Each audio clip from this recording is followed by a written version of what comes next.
Nekat gadai tanah milik orang tua, janda ketipu pria yang ngaku anggota polisi, uang 60 juta rupiah raib.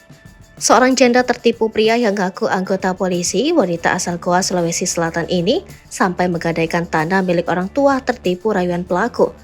Wanita berinisial EI kehilangan 60 juta rupiah setelah ditipu pria yang mengaku sebagai anggota polisi di Aceh Tengah.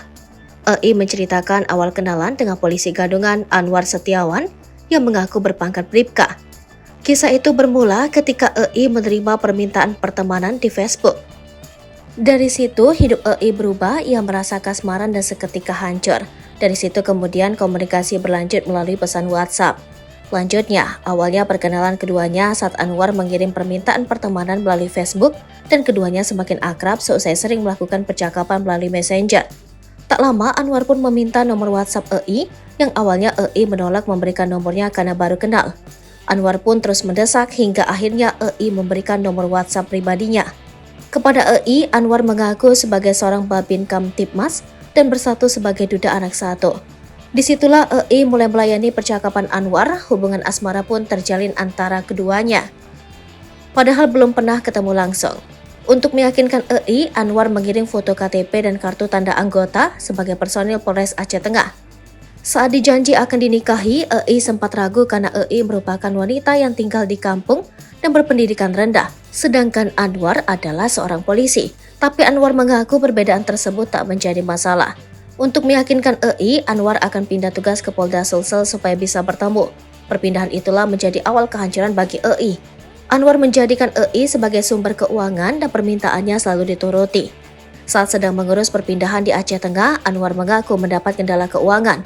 Anwar lalu meminta uang puluhan juta rupiah untuk biaya pengurusan administrasi. Itu 60 juta rupiah lebih, beberapa kali saya transfer ke rekening yang beda-beda nama, ujarnya. Setelah administrasi selesai, Anwar mengaku sudah berangkat ke Makassar. Namun saat sedang perjalanan, Anwar mengaku menabrak seseorang. Korban minta ganti rugi puluhan juta rupiah, jika tidak maka Anwar akan ditahan. Setelah menabrak, Anwar minta lagi uang jutaan rupiah untuk biaya transportasi mobil yang dibawanya masuk ke Makassar.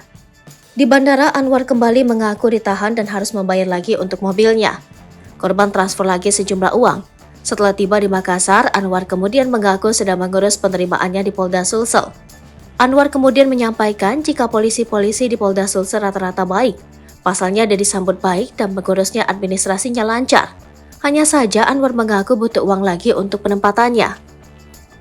Uang yang diminta Anwar di Makassar untuk membeli seragam baru dan sewa kos-kosan.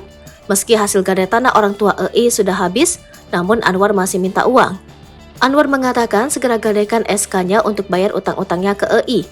Setelah EI tak mampu lagi menuruti permintaan Anwar, pelaku langsung nonaktifkan ponsel. EI terakhir komunikasi dengan Anwar pada akhir pekan lalu. Sebelum memutuskan melapor ke Polda Sulsel, EI beberapa kali mencoba hubungi Anwar namun terus gagal.